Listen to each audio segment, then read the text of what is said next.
It's Dallas Cohen, the Rebound Coach, and I'm so glad you're here.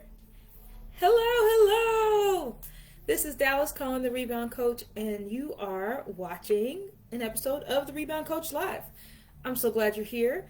If you are watching the replay, go ahead and type in replay in the comments. Let me know you're here. Put in your name. Be like, hey, yo, it's me. And thanks so much for joining. I will not be long today because it is Sanctuary Week. What is Sanctuary, you might ask? Well, before I can get to any of that, let me properly introduce myself in case this is the first time we are spending virtual space together. And if you hear music in the background, it's because there's music in the background. So look, I am a life coach, and you might say, well, what exactly is that? What's a rebound coach? I help people get unstuck. Particularly, I help women of faith, high-achieving women of faith who've been through betrayal, trauma, or abuse, and want to reclaim territory in their relationship with themselves. It is not an easy walk, but it is the only walk worth taking because it leads to wholeness and restoration. And when I tell you I have the most amazing clients, they make my heart smile. So you might ask, how in the world did you get into that, and what in the world is all of that about? So, long story short, folks, I was married 10 years to a gentleman who did not want me alive anymore. And unfortunately, he had a whole murder plot on my life before I found out what was going on.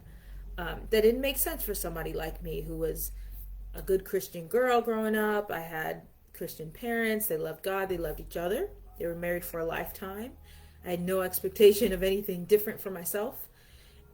By the same token, I was molested from the time I was 8 to the time I was 16. So that really changes how you see yourself as a young person, how I related to God, and how I related to men. Fast forward, I met the gentleman that I married and later divorced. There were definitely red flags. There were definitely reasons not to be together. By the same token, I believed that God said yes.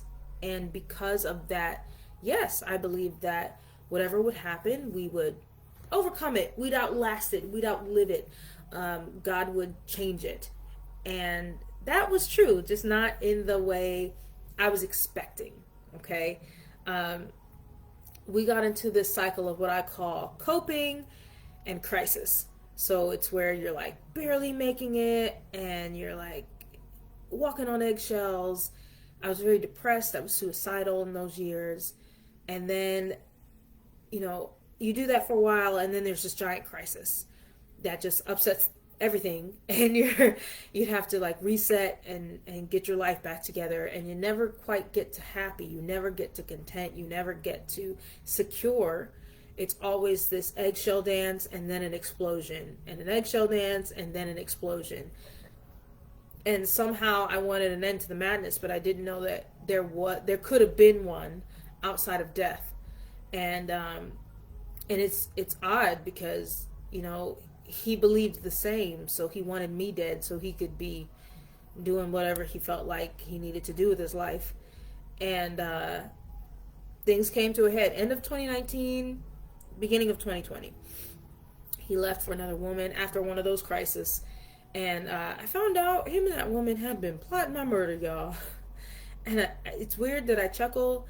But that plot had been going on for months by the time I learned about it. And it was a really, if you're watching a movie and the record scratches, it was one of those moments where the record scratches. And you're just like, whoa, wait, what? Is this my life? Is this really my life? I can't believe that this is happening to me. And, you're threatened on all levels, just as a woman, as a mom, as a wife, as a child of God, and also as a coach. I had been coaching marriage and faith-based relationships for like 5 or 6 years by then. So if you can imagine having an entire identity based on an idea, a principle of covenant marriage and staying married no matter what happened. And I coached a lot of people in difficult marriages because that's what I was in. And having that identity, that very thing, just falling on the floor in pieces. And it's very humbling, very, very humbling. And I had a decision to make. I had many decisions to make, actually, but I could allow the identity that my ex-husband had planned for me, and quite frankly, the one I had agreed to. I had agreed to live by a certain standard, and not always verbally, but just the way we allow people to treat us.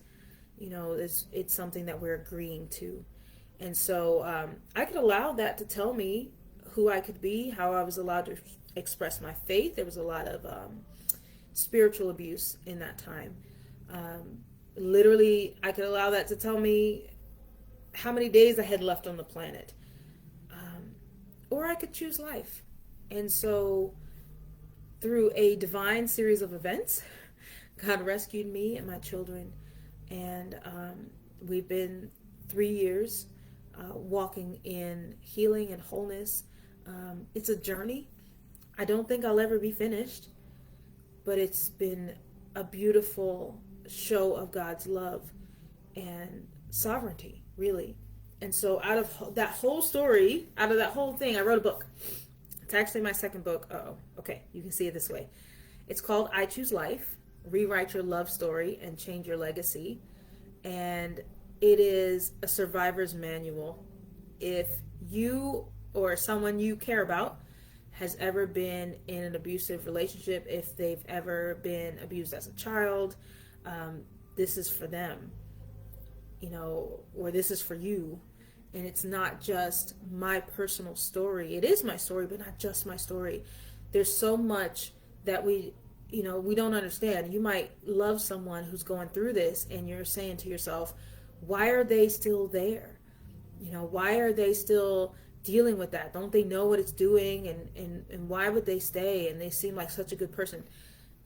There's things in here that help you understand and help the people you care about. Or if that's you and you're trying to figure out, do I have to do anything now? I feel pressure. I'm nervous. This is for you too. So you can find this at, can you see this? You can find it at thereboundcoach.com/book, thereboundcoach.com/book. You can get one of these physical copies that I will sign and send to you and write you a note, or you can get one from Amazon and Bezos will send you one. But either way, we're happy to get one of these to you. So I don't know if I said that right, but anyway, today we're talking about, what are we talking about? It's Sanctuary Week, so my head is clearly in the weekend. But we're talking about the process, and if you ever felt like you're in the press. So, I don't know about you guys. I feel that right now in my life, and I feel like in the lives of others, you just can feel like, man, what is going on? Every area has got some struggle in it, and it's a little hard to push over here, it's a little hard to push over there, it's a little hard to push over there. And I don't know if you've ever experienced that, where it's just, it's a little rough. It's a little rough everywhere, right? So sometimes you might be having trouble at work, but your home life is good. Or you might be having trouble with, a friend group or a friend, but, work is wonderful, right? So that kind of makes things palatable, bearable, walk aroundable, walk throughable. But what about those times where, like, everywhere you go, it's just like a push and a struggle? I'm like, oh, man, this is heavy and I'm tired, right? And we have very busy lives as a culture, as a people, women especially, moms especially. We have a very busy lifestyle. Even if we're not like super achiever people, we can be just busy just by nature, just have a lot of tasks on the plate. And the question is, what are we doing this for? What's the rush? What's it about? What's it about? There's a season right now that we're in. If you follow the Hebrew calendar at all, follow the biblical calendar, This is the season of counting of the Omer. So it is the 51 days between Passover and Shavuot, or what many Christians know as Pentecost. It's a special season. And lots of folks like just skip right over that and be like, okay, we did the Passover, the Easter thing, and we're going to do the Pentecost or the Shavuot thing, and that's it. But there's something happening in this season. There's something happening, and it's quite special. And actually, I have a mentor that is an expert in the Omer season, and she's written a book. I don't have her book in arm's reach to show you, but it is phenomenal. And if anyone would like to get more information about it, put it in the comments, and I will link the information to you, because it's a phenomenal study of the Omer season, what it all means. It's way deeper than we have time for today, like way. But what I can tell you is, if you've ever heard the old hymn, Bringing in the Sheaves, I don't even know the whole thing because it's a really, really old hymn. And it was in like the white people churches that I didn't go to when I was a kid. So I don't know that hymn, but it's like bringing in the sheaves, something like that. Okay, if you've ever heard that. The sheaves they're referencing are sheaves of wheat, and that references the Omer season. So in the hymn, they're talking about people, and they're talking about harvest of people coming into the kingdom. But in the Omer season, we are the sheaves of wheat, right? We are the sheaves that are being brought in, like we represent that. And that also means that there's a lot to learn about God and his process when we find out how wheat was harvested and like threshed and ripped and hi Hannah, that is hilarious. So the bringing in the sheaves hymn, I don't know it because I know it's like from the Methodist churches. I didn't go to those churches, like very rarely, and I didn't know any of their hymns. So until I was an adult and I learned some of the hymns, which are beautiful, by the way. Like, no disrespect to the Methodists at all. Just saying, I didn't know their stuff, and that was one of the old hymns.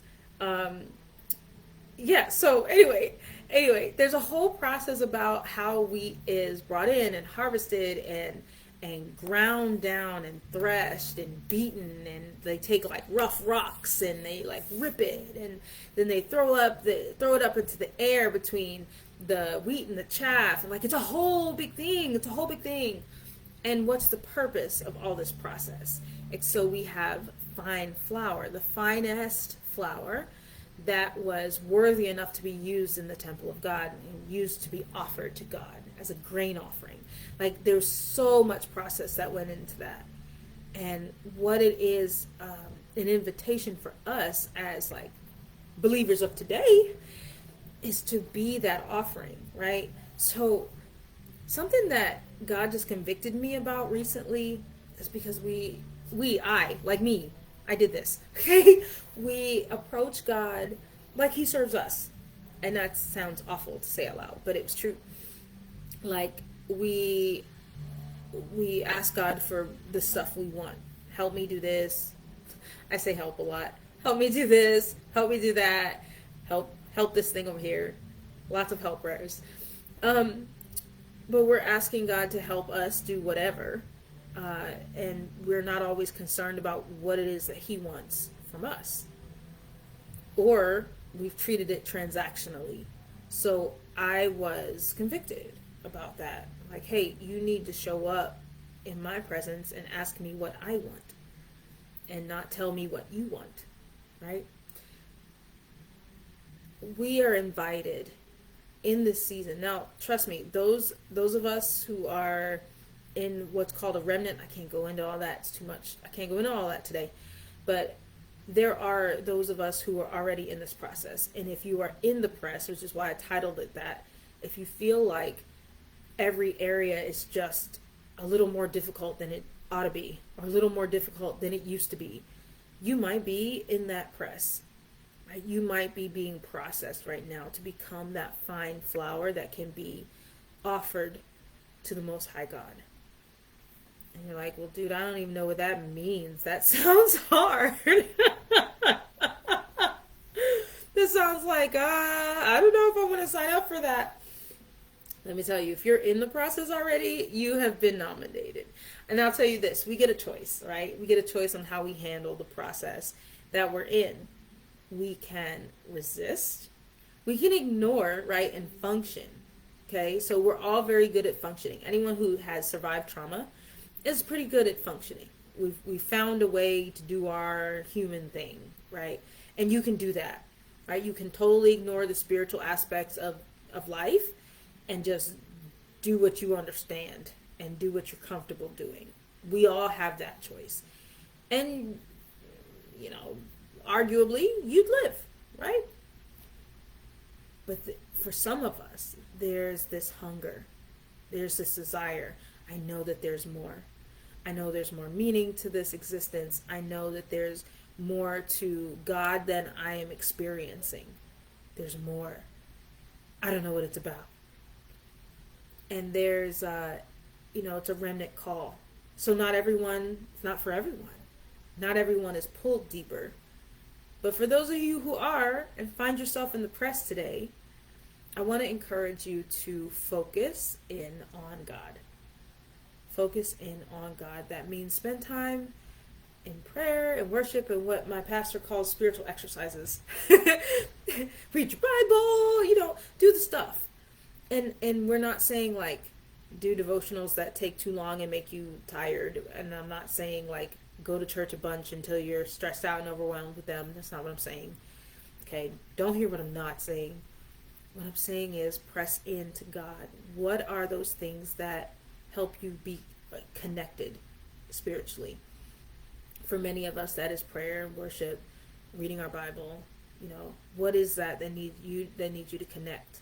So connect, meditate in God's presence. Meditation is a biblical command to meditate on Him. So focus in. It just quiets the noise, and there's so much noise, guys. There's so much noise. So it quiets out the noise. Also, think about the things that you limit your choices with, right? We all tell ourselves, I can't do this or I can't do that. And I read it, actually, Hannah put it in a post that I read today, and it was really reminiscent. It was really true. Instead of saying, I can't do this, I can't do that, really, we make choices. And we tell ourselves we can't, but really we're just not choosing to. And that doesn't mean you have to choose to. It just means being aware of your choices. And we're invited to go deeper. We're invited to grow in healing. We're invited to grow in restoration. We're invited to take our friends and loved ones along the ride with us, those who are willing. And we're invited to play to win versus playing not to lose. I am part of an amazing personal development community, and one of the things that is taught there is about playing to win versus playing not to lose. And if you have questions about that community, put in the comments, play to win. And I would be more than happy to tell you more about that.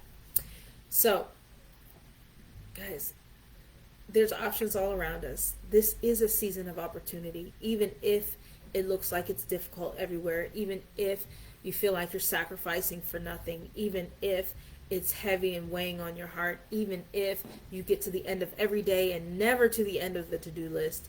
This is still a season of opportunity, and I encourage you to take the opportunity in front of you for more.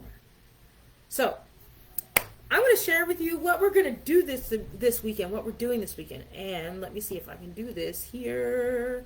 Will it allow me to share my screen? All the buttons are so far away. So maybe I don't know how to do that from here right now. Okay, so I don't think I can. But what I will do is put a comment in here so you can see it for yourself. Okay, so I'm putting in a link to a video that you can watch. It's about Sanctuary Experience, which is a 3-day VIP retreat that's happening this weekend. So excited! And you should come. You can find out more information at The Rebound Coach. facebook.com/sanctuary. Come and get you some love. Okay, that's it, y'all. That's it, y'all. It's going to be an amazing weekend. I am so honored to share it with the most amazing women ever. It's going to be great. So anyway, if you're missing this one, maybe next time. If there's a next time, good luck with that. Have a wonderful, wonderful, wonderful week. And until next time, folks, choose life.